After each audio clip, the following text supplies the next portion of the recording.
नमस्कार, मी बशीर जमादार. Speed news मध्ये आपलं स्वागत. सुरुवात करूयात हेडलाईन्सनी.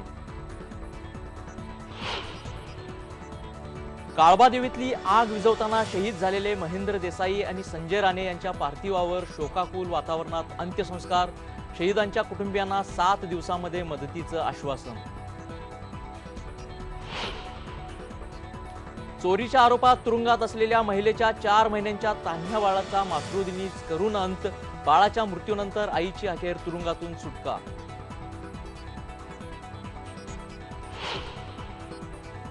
पक्षाच्या बाहेर जाऊन लोक म्हणतात की तुम्ही महाराष्ट्राचे मुख्यमंत्री व्हा. होईन का नाही मी माहित नाही, पण लोकांच्या मनात मी मुख्यमंत्री व्हावं असं आहे. हेच माझ्या आयुष्याचं विजयाचं गणित आहे. पंकजा मुंडेंना पुन्हा लागलेत मुख्यमंत्री होण्याचे वेध.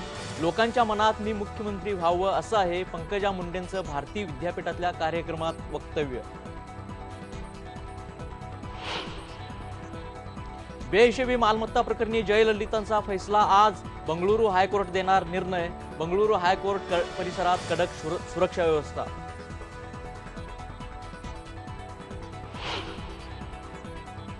जनता पक्षांच्या विलिनीकरणात मोठे अडथळे. आपापले पक्ष विसर्जित करायला प्रादेशिक नेत्यांची तयारी नाही.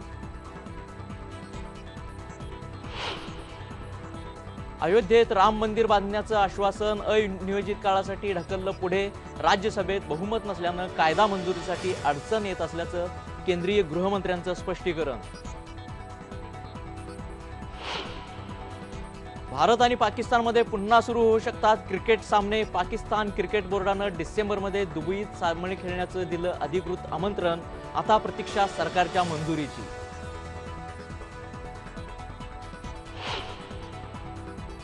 ज्येष्ठ अभिनेते शशी कपूर यांचा दादासाहेब फाळके पुरस्कारानं सन्मान.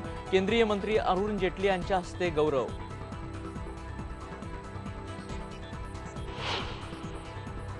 काळबा देवीच्या गोकुळ निवास या बिल्डिंगला लागलेल्या आगीमध्ये शहीद झालेले अग्निशमन अधिकारी संजय राणे आणि महेंद्र देसाई यांच्यावर काल शोकाकुल वातावरणात अंत्यसंस्कार करण्यात आले. फायर ब्रिगेडच्या मुख्यालयामध्ये त्यांना सलामी देण्यात आली. दरम्यान याच आगीत गंभीर जखमी झालेले सुनील नेरसीकर आणि सुधीर अमीन यांच्यावर ऐरोलीच्या नॅशनल बर्न हॉस्पिटलमध्ये उपचार सुरू आहेत. हे अधिकारी आग विझवण्यासाठी या बिल्डिंगमध्ये शिरले होते. या बिल्डिंगमध्ये मोठ्या प्रमाणात लाकडी बांधकाम असल्यानं आगीचा भडका उडाला. मुख्यमंत्री देवेंद्र फडणवीस यांनीही या घटनेची गंभीर दखल घेतली. शहीदांची सर्व देणी त्यांच्या परिवाराला 7 दिवसांच्या आत मिळतील अशी घोषणा त्यांनी केली. महाराष्ट्र सरकार अग्निशमन दल अधिकाऱ्यांच्या पाठीशी आहे. मी त्यांच्या लवकर बरं होण्यासाठी प्रार्थना करतो. तसेच या घटनेची सखोल चौकशी करण्याचे आदेश मी BMC आयुक्तांना दिलेत असंही त्यांनी ट्विट करून जाहीर केलंय. ग्रामविकास मंत्री पंकजा मुंडे यांना मुख्यमंत्री होण्याचे पुन्हा वेध लागले. तसंच वक्तव्य त्यांनी केलंय. आपण जिथे जातो तिथे लोक आपल्याला तुम्ही मुख्यमंत्री का होत नाहीत असं विचारतात असं पंकजा मुंडे यांनी म्हटलंय. मी लोकांच्या मनातले मुख्यमंत्री असल्याचा दावा सुद्धा त्यांनी केलाय.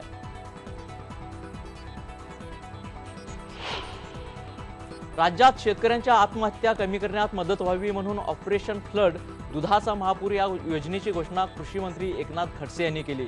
या योजनेनुसार गायी आणि म्हशींचं सबसिडी देऊन वाटप आणि गाव, तालुका आणि जिल्हा स्तरावर दूध केंद्र आणखी बळकट करण्यावर भर देण्यात येणार आहे. नवी मुंबई महापालिकेत काँग्रेस आणि राष्ट्रवादी काँग्रेसची सत्ता स्थापन झाली, पण काँग्रेसच्या कार्यकर्त्यांमध्ये या निर्णयाबाबत नाराजी आहे. सत्तेच्या वाटाघाटी करताना काँग्रेस प्रवक्ते रमेश बागवे यांनी राष्ट्रवादीच्या बाजूने भूमिका निभावली असा आरोप त्यांनी केलाय. त्याविरोधात काँग्रेसच्या कार्यकर्त्यांनी आंदोलन सुद्धा केलं. नगरमध्ये जिल्हा बँकेच्या निवडणुका पार पडल्या असल्या तरी आरोपांच्या फैरी मात्र अजूनही सुरूच आहेत. विरोधी पक्षनेते राधाकृष्ण विखे पाटलांनी बाळासाहेब थोरातांवर चांगलाच हल्लाबोल केलाय. निवडणुकीदरम्यान ते ज्या पद्धतीनं बोलले तसं त्यांनी सभागृहातही जनतेच्या प्रश्नावर बोलावं असा टोला त्यांनी लगावलाय. यावेळी त्यांनी राष्ट्रवादीचे नेते मधुकरराव पिचडांचाही समाचार घेतला. पिचड यांनी आपल्या पक्षाकडे पाहावं. सांगलीत त्यांचे गट नेते जयंत पाटलांनी काय केलंय आणि त्या संदर्भात काय कारवाई करणार असा सवाल सुद्धा विखेंनी विचारलाय. ऊर्जा मंत्री चंद्रशेखर बावनकुळे यांनी एक महत्त्वाची कबुली दिली. महावितरण कामामध्ये खूप मागे आहे आणि अधिकाऱ्यांमध्ये उदासीनता आहे असं बावनकुळे म्हणालेत. दरम्यान मराठवाड्यातली कोलमडलेली वीज पुरवठा सुरळीत करण्यासाठी 250 कोटी तर दुष्काळग्रस्त शेतकऱ्यांना शेतीसाठी लागणाऱ्या वीज कनेक्शनसाठी 90 कोटी अशा घोषणा सुद्धा बावनकुळे यांनी केल्या. औरंगाबादमध्ये आढावा बैठक घेतल्यानंतर ते पत्रकारांशी बोलत होते. मातृदिनी 4 महिन्यांच्या चिमुकलीनं आईविना प्राण सोडल्यानंतर अखेर तुरुंगात असलेल्या रोमा सकट याची सुटका झाली.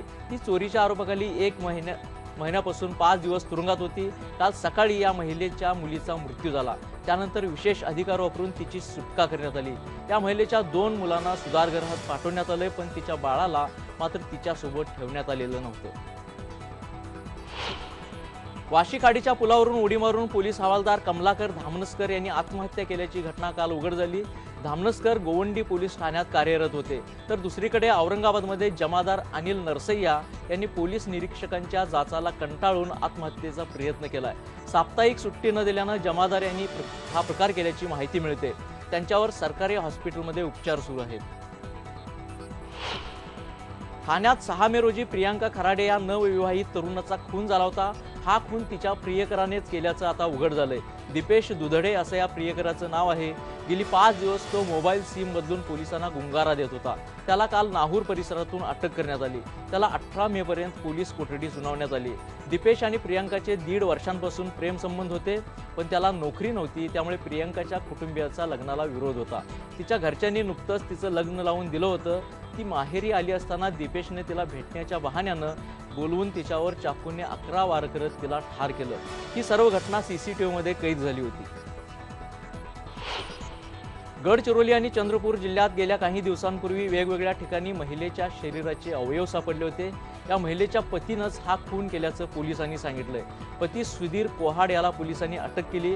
हे जोडपं लिव्ह इन रिलेशनशिपमध्ये राहायचं, पण लग्न करावं यासाठी तरुणीचा सुधीरवर दबाव होता. त्यांनी लग्न सुद्धा केलं, पण याचाच राग सुधीरच्या मनात होता आणि त्यातूनच त्यानं हा खून केल्याचं बोललं जातंय. सुधीर गडचिरोलीतल्या सरकारी हॉस्पिटलमध्ये नेत्र समुपदेशक होता. मिस कॉलमधून या दोघांची मैत्री झाली होती. नंदुरबार जिल्ह्यात अवैध वाळू वाहतूकदारांची मुजोरी सुरूच आहे. एका ट्रकनं 16 वर्षांच्या तरुणीला चिरडल्यानं तिचा जागीच मृत्यू झाला. निकिता सोनावणे असं या तरुणीचं नाव आहे. या घटनेनंतर ट्रक चालक फरार झालाय. शहरातल्या CB पेट्रोल पंपजवळ ही घटना घडली. दुसऱ्या एका घटनेमध्ये वाळूच्या डंपरवरचं नियंत्रण सुटल्यानं एक दुचाकीस्वार जबर जखमी झालाय. नाशिकच्या उपनगर परिसरामध्ये सिद्धी कॉलनी भागात शनिवारी मध्यरात्री 3 ते 4 व्यक्तींनी परिसरातल्या मैदानात उभ्या असलेल्या 8 चारचाकी वाहनांची तोडफोड केली. यात या गाड्यांचं मोठं नुकसान झालं. या संपूर्ण प्रकरणामध्ये उपनगर पोलीस ठाण्यामध्ये गुन्हा दाखल करण्यात आला. पोलीस अधिक तपास करत आहेत. याआधी सुद्धा परिसरामध्ये दहशत निर्माण करण्याचे असे अनेक प्रकार घडले होते. तसेच रस्त्यावर दारू पिऊन मुलींची छेडछाड, चोऱ्या, हाणामारीच्या घटना सुद्धा आता रोजच्याच झाल्यात. विशेष म्हणजे हाकेच्या अंतरावर पोलीस स्टेशन असून सुद्धा पोलीस मात्र काहीच करत नाहीत असा नागरिकांचा आरोप आहे. सहकार क्षेत्रामध्ये मोलाचं योगदान देणारे स्वर्गीय सारे पाटील यांच्या नावानं ज्येष्ठ विचारवंत डॉक्टर ND पाटील यांना समाजभूषण पुरस्कार देण्यात आलाय. कोल्हापूरच्या जयसिंगपूरमध्ये इथं हा सोहळा पार पडला. यावेळी डॉक्टर प्रकाश आमटे उपस्थित होते. यावेळी सारे पाटील यांच्या आत्मचरित्राचं सुद्धा प्रकाशन करण्यात आलं. या सोहळ्यामध्ये बोलताना ND पाटील यांनी डॉक्टर नरेंद्र दाभोलकर आणि कॉम्रेड गोविंद पानसरे यांच्यासारख्या समाजोपयोगी कामं करणाऱ्या व्यक्तींना गोळ्या झेलाव्या लागतात याबद्दल खंत व्यक्त केली. ज्येष्ठ इतिहास संशोधक निनाद बेडेकर यांच्यावर आज अंत्यसंस्कार केले जाणार आहेत. त्यांचं रविवारी पहाटे 2:30 वाजता निधन झालं. ते पुण्याच्या रत्ना हॉस्पिटलमध्ये दाखल होते. वयाच्या 65व्या वर्षी त्यांचं निधन झालं. बेडेकर हे शिवचरित्राचे गाढे अभ्यासक असून त्यांनी शिवचरित्रावर 5000हून अधिक व्याख्यानं दिली होती. त्यांना मोडी आणि पर्शियन भाषा सुद्धा अवगत होती. इतिहासाच्या अभ्यासासाठी त्यांनी जगभर भ्रमंती केली होती. किल्ल्यांच्या भ्रमंतीचं त्यांना विशेष वेळ होतं. म्हणूनच वयाच्या 61व्या वर्षी त्यांनी 101 किल्ले भ्रमंती पूर्ण केली होती. खरं तर ते व्यवसायानं इंजिनियर होते आणि किर्लोस्कर कंपनीमध्ये कामाला होते, पण इतिहास संशोधनाचा ध्यास त्यांनी आयुष्यभर जपला.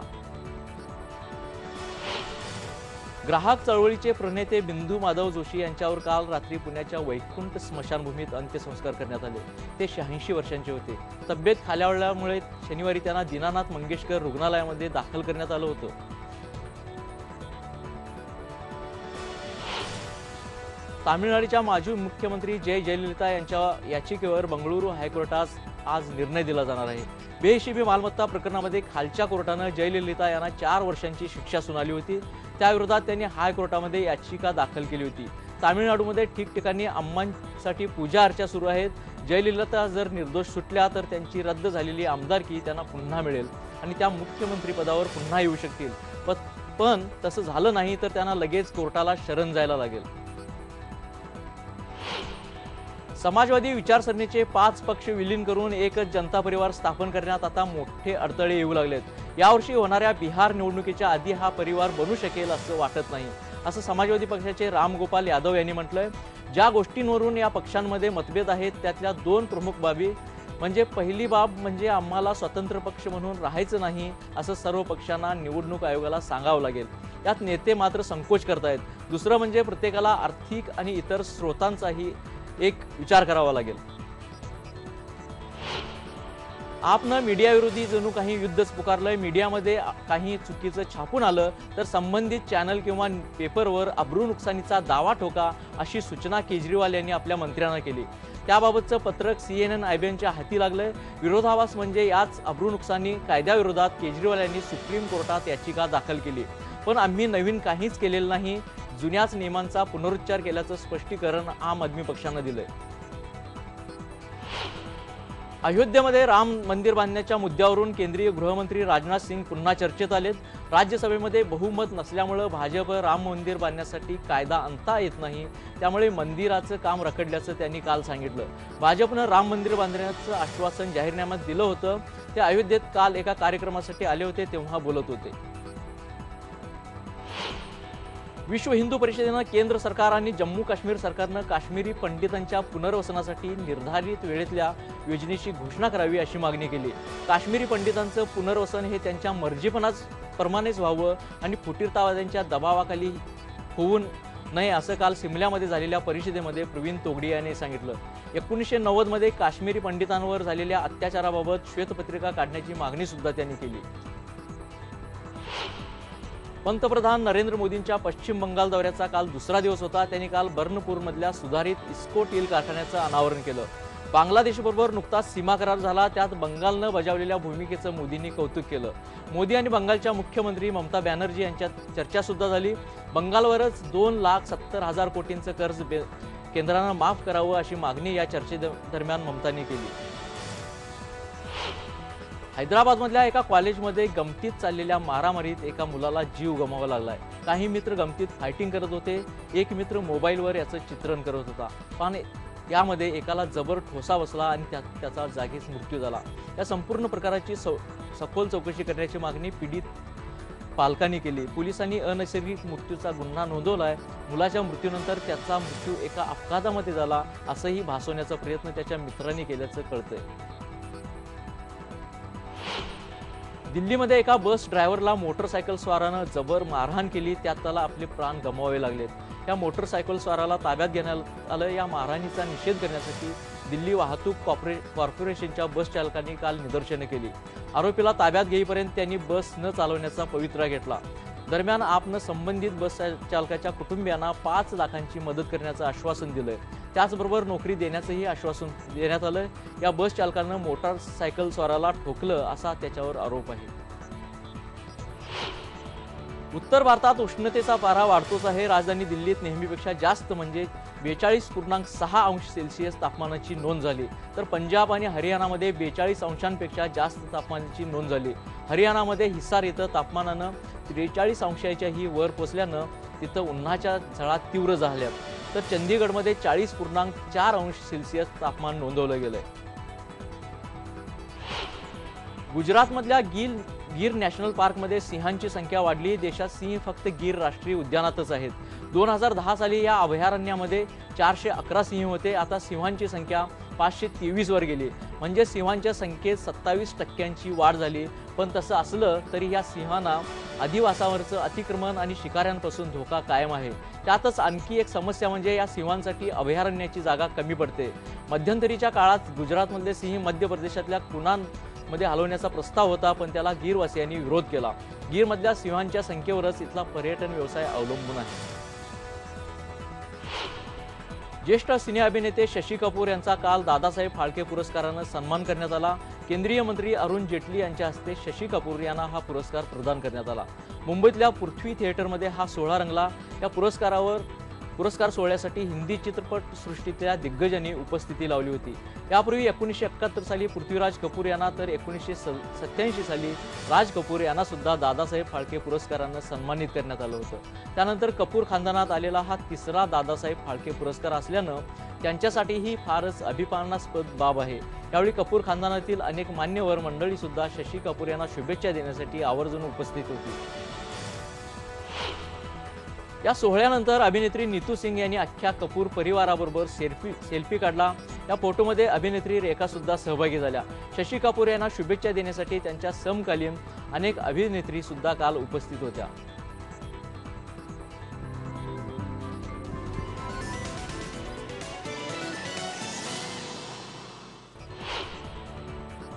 प्रलयंकारी भूकंपानं नेपाळला उद्ध्वस्त केलं। भूकंपाच्या 2 आठवड्यानंतरही मृतांचा आकडा वाढतोच आहे। या भूकंपामुळे मरण पावलेल्यांची संख्या आता 8,000पेक्षाही जास्त झाली। गेल्या काही तासांमध्ये नेपाळ सैन्याच्या बचाव पथकानं 90 पेक्षाही अधिक मृतदेह बाहेर काढलेत, ज्यात 9 परदेशी नागरिकांचा सुद्धा समावेश आहे। या भूकंपामुळे नेपाळमधली प्राचीन वास्तू, मंदिरं, दुर्मिळ वारसा इमारती आणि गावं सुद्धा उद्ध्वस्त झाली आहेत। दरम्यान नेपाळमध्ये पुन्हा भूकंपाचे 3 सौम्य धक्के बसल्याची माहिती आहे। रशियानं जर्मनीच्या नाझी सेनेवर मिळवलेल्या विजयाला 70 वर्ष पूर्ण झाल्याच्या निमित्ताने एका भव्य परेडचं आयोजन केलं होतं। या परेडमध्ये राष्ट्रपती प्रणव मुखर्जी यांच्यासोबत जगभरातल्या 20 महत्त्वाचे नेते सुद्धा सहभागी झाले होते। इतर 10 देशांच्या लष्कराच्या तुकड्यांनी सुद्धा यावेळी कवायतीचं सादरीकरण केलं। मॉस्कोच्या रेड स्क्वेअरमध्ये या कार्यक्रमाचं आयोजन करण्यात आलं होतं। 1991 मध्ये सोव्हिएत युनियनचं विघटन झाल्यानंतर एवढ्या मोठ्या प्रमाणात पहिल्यांदाच परेडचं आयोजन करण्यात आलं होतं। ही परेड पाहण्यासाठी मोठ्या प्रमाणात प्रेक्षक उपस्थित होते। न्यूयॉर्कमध्ये एका अणु वीज निर्मिती केंद्राला आग लागल्यानं ते बंद ठेवण्यात आलंय। वीज निर्मिती कंपनीच्या माहितीनुसार या दुर्घटनेमध्ये कुणीही जखमी झालेलं नाही। या आगीमुळे स्थानिकांना धोका नसल्याचं सुद्धा स्पष्ट करण्यात आलंय। ही आग लागल्यानंतर 25 मिनिटांमध्ये तिच्यावर नियंत्रण मिळवण्यात यश आलं। येमेनवर काल आणखी काही सौदी विमानांनी हल्ला केला। या दरम्यान झालेल्या रॉकेट हल्ल्यात 4 महिलांचा मृत्यू झालाय। येमेनमधून जर सौदीवर हल्ले होणार असतील तर सौदी ही मंगळवारची शस्त्रसंधी लागू होईपर्यंत जशास तसं उत्तर देईल, असं सौदीचे लष्करी अधिकारी ब्रिगेडियर जनरल अहमद अल असिरी यांनी सांगितलं। गेल्या 6 आठवड्यांपासून सुरू असलेल्या गोळीबारानंतर अखेर शस्त्रसंधीची घोषणा सौदी अरेबियानं केली। गेल्या आठवड्यात येमेनमधल्या बंडखोरांनी अतिशय विघातक शस्त्रास्त्रांसह सौदी अरेबियामध्ये प्रवेश केलाय असं सांगण्यात येतंय। लंडनमध्ये नवनिर्वाचित सरकारच्या विरोधात काल घोषणा देण्यात आल्या। यावेळी आंदोलक आणि पोलिसांमध्ये हाणामारी सुद्धा झाली। यात अनेक जण जखमी झालेत। ही घटना पंतप्रधानांच्या घराच्या जवळ झाली। या प्रकरणी 4 जणांना ताब्यात घेण्यात आले।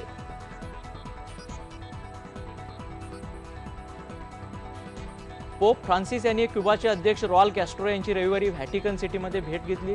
कॅस्ट्रो आणि पोप फ्रान्सिस यांच्यातल्या चर्चेच्या आधी कॅस्ट्रो यांनी पोप फ्रान्सिस यांचे आभार मानले।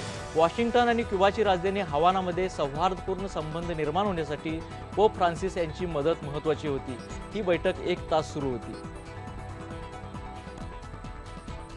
क्रिकेट प्रेमींसाठी एक गुड न्यूज आहे। या वर्षाच्या डिसेंबर महिन्यात भारत आणि पाकिस्तानमध्ये पुन्हा सामने सुरू होऊ शकतात, तसा करारही नुकताच झाला। पुढच्या 8 वर्षांमध्ये 5 सिरीज खेळण्याचा सामंजस्य करार बीसीसीआय आणि पाकिस्तान क्रिकेट बोर्डामध्ये झालाय। पीसीबीचे शहरयार खान यांनी बीसीसीआय अध्यक्ष जगमोहन दालमी यांची कोलकात्यामध्ये भेट घेतली। पीसीबीनं डिसेंबर महिन्यात दुबईत सिरीज खेळण्याचं आमंत्रण बीसीसीआयला दिलंय। 2008 मध्ये झालेल्या 26/11च्या हल्ल्यापासून वर्ल्ड कप सोडला तर दोन्ही देश क्रिकेटच्या मैदानावर आमने सामने आलेले नाही। आयपीएलचा हा सीझन सुद्धा वादात सापडलाय। दिल्लीत एक मोठं बेटिंग रॅकेट उघड झालंय। सूत्रांनी दिलेल्या माहितीनुसार अंमलबजावणी संचालनालयानं दिल्ली आणि गुरगावमध्ये छापे टाकले। रितेश बन्सल या बुकीच्या ऑफिसवर सुद्धा छापा टाकण्यात आला। या घोटाळ्यामध्ये पाकिस्तानातल्या काही बुकींचा समावेश असल्याचा सुद्धा संशय आहे। एबी डिव्हिलियर्सचं धडाकेबाज शतक आणि त्याला मिळालेली कर्णधार विराट कोहलीची साथ या जोरावर रॉयल चॅलेंजर्स बेंगळुरूनं काल मुंबई इंडियन्सला मात दिली। त्यांनी उभा केलेला 235 रन्सचा डोंगर मुंबई इंडियन्सला गाठता आला नाही। मुंबई इंडियन्सचा घरच्याच मैदानावर बंगळुरूनं 33 रन्सनी पराभव केला।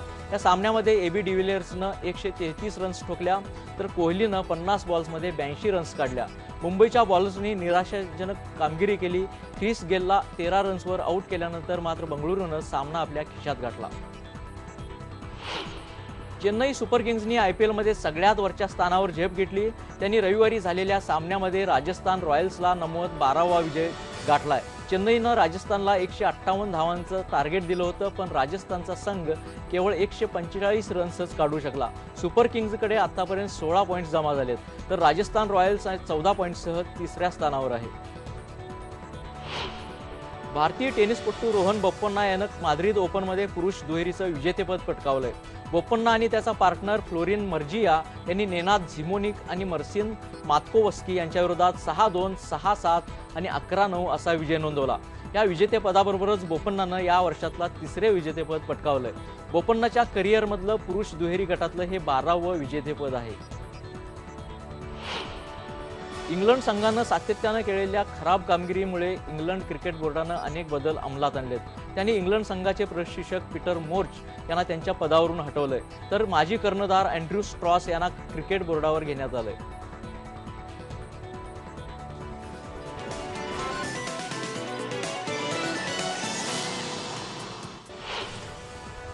अभिनेत्री प्रियंका चोप्राचा पहिला वेळा अमेरिकन टीव्ही शो क्वांटिको प्रसारणासाठी सज्ज आहे। या मालिकेत प्रियंका एका तरुण FBI अधिकारी एलेक्स पॅरिसची भूमिका साकारते।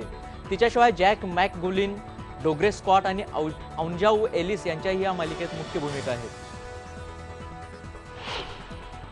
कल्की कोचलिनसोबत झालेल्या घटस्फोटाबाबत तब्बल 2 वर्षांनंतर दिग्दर्शक अनुराग कश्यपनं आपलं मौन सोडलंय। कल्कीला गमावण्यापेक्षा मोठं नुकसान आयुष्यात दुसरं कोणतंच नव्हतं असं अनुरागनं स्पष्ट केलंय। मोठ्या पडद्यावर अनेक गुंतागुंतीचे नातेसंबंध दाखवणाऱ्या अनुरागला खऱ्या आयुष्यातील नाती जपणं जड जात असल्याचं सुद्धा त्यानं मान्य केलं।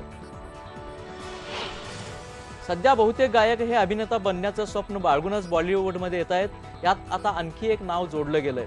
पाकिस्तानी गायक आतिफ असलम सुद्धा याच प्रयत्नात आहे। याआधी बोल या पाकिस्तानी सिनेमात आतिफनं छोटीशी भूमिका केली होती। त्यानंतर त्याला अनेक हिंदी सिनेमांच्या ऑफर्स सुद्धा आल्या होत्या, मात्र तेव्हा त्यानं या सगळ्या ऑफर्स नाकारल्या होत्या। आता मात्र त्यानं एका हिंदी सिनेमात काम करायला होकार दिला असल्याची चर्चा आहे। लेखक चेतन भगतच्या हाफ गर्लफ्रेंड या पुस्तकाचे राईट्स निर्माती एकता कपूरनं विकत घेतलेत। या सिनेमात काम करण्यासाठी तिनं वरुण धवन आणि कीर्ती सन्नोन या दोघांना साईन सुद्धा केलंय, मात्र या बातमीला खुद्द एकतानं अजून दुजोरा दिलेला नाही। क्वीन या सिनेमाला मिळालेल्या यशानंतर आपल्याला हव्या त्या भूमिका निवडण्याचं स्वातंत्र्य मिळाल्याचं अभिनेत्री कंगना राणावतनं स्पष्ट केलंय। क्वीन या सिनेमानंतर इंडस्ट्रीमध्ये ती त्या स्थानावर पोहोचली असल्याचं सुद्धा तिनं सांगितलंय। क्वीनच्या आधी आपल्याकडे फारशा ऑफर्स नव्हत्या असं सुद्धा तिनं मान्य केलंय। FWICEच्या संपाचा फटका आता वेगवेगळ्या प्रोजेक्ट्सना बसायला लागलाय। सनी देओलच्या घायल रिटर्न्स या सिनेमाला सुद्धा त्याचा फटका बसलाय। या संपामुळे सिनेमाचं चित्रीकरण थांबवण्याची वेळ आली। या सिनेमातील एका गाण्याचं शूटिंग 2 दिवसांमध्ये उरकण्याचा निर्णय प्रोडक्शन हाऊसनं घेतला होता, मात्र संपामुळे शूटिंग थांबवण्यात आल्यानं आता संपण्याची वाट पाहण्यावाचून निर्मात्यांकडे दुसरं गत्यंतर उरलेलं नाही। अभिनेता जॅकी भगनानीनं यापुढे आपल्याला वडिलांसोबत सिनेमा न करण्याचा निर्णय घेतलाय। वडिलांसोबत काम करायला मजा येते, पण त्यामुळे आपली नकारात्मक प्रतिमा तयार होत असल्याचा साक्षात्कार त्याला झालाय। आपल्याला मिळत असलेलं काम हे आपल्या अभिनय क्षमतेऐवजी वडिलांमुळे मिळतं असा समज जॅकीला खोटा ठरवायचा आहे। यासाठीच त्यानं हा निर्णय घेतल्याचं समजतंय। गायक अभिजित भट्टाचार्य याच्या असंवेदनशील ट्विटला सोनाक्षी सिन्हानं चोख प्रत्युत्तर दिलंय। अभिजितच्या मताशी आपण अजिबात सहमत नसल्याचं तिनं ठणकावलंय। माझा मित्र सलमान खान याला माझा पूर्ण पाठिंबा आहे, पण असंवेदनशील ट्विट्सना अजिबात नाही असं सोनाक्षीनं ट्विटरवर स्पष्ट केलंय। याद्वारे ती थेट काही बोलली नसली तरी सुद्धा तिच्या ट्विट्सचा रोख हा गायक अभिजितच्या ट्विटवरच असल्याचं स्पष्ट होतंय। साऊथ इंडस्ट्रीचे सुपरस्टार रजनीकांत हे दुसऱ्यांदा आजोबा झालेत। त्यांची धाकटी मुलगी सौंदर्या हिनं नुकताच एका गोंडस मुलाला जन्म दिलाय। 2010 साली सौंदर्याचा विवाह अश्विन राजकुमार या उद्योगपतीशी झाला होता। शाहरुख खाननं नुकताच त्याचा मुलगा अब्रामचा एक फोटो ट्विटरवर शेअर केलाय। या ट्विटमध्ये त्यानं आयुष्यातील एक महत्त्वाचा धडा आपल्याला आपल्या लहान मुलानं शिकवला असं म्हटलंय। एखादी गोष्ट तुटली म्हणून तिचं सौंदर्य कमी होत नाही आणि हीच गोष्ट अब्रामनं पप्पा शाहरुखला शिकवली। BMWनं मेक इन इंडियाचा नारा दिला. या कारसाठी लागणारे 50% सुटे भाग भारतातच तयार करण्यात येणार आहेत. तसंच भारतातल्या प्लांटमध्ये काम करणारे कर्मचारी सुद्धा भारतीय आहेत आणि त्यांचा ब्रँड अँबॅसेडर आहे मास्टर ब्लास्टर सचिन तेंडुलकर. पाहूया एक रिपोर्ट.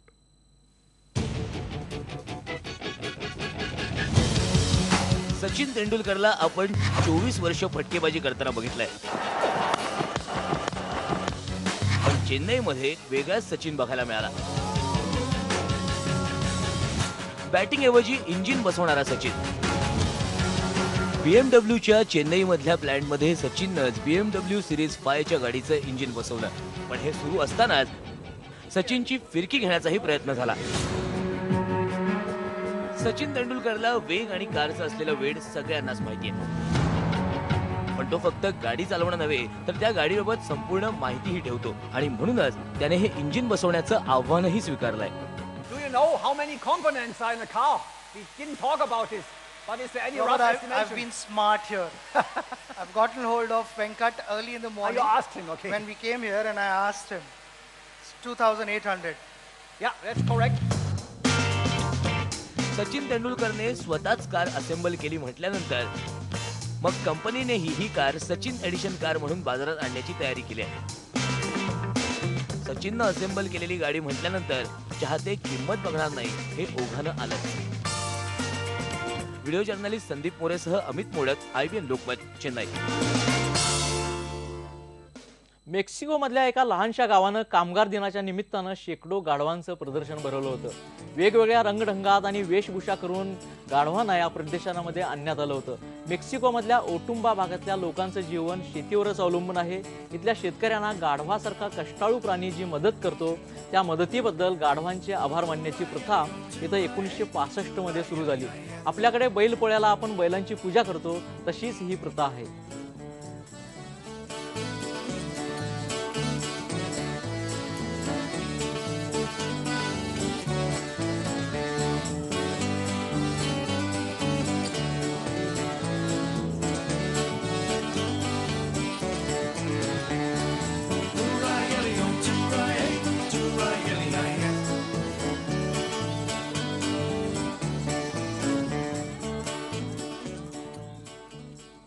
स्पीड न्यूजमध्ये आता इथंच थांबूयात, पण थोड्याच वेळात आपण पाहणार आहोत फिटनेस फंडा. तेव्हा कुठेही जाऊ नका, पहा फक्त IBN लोकमत.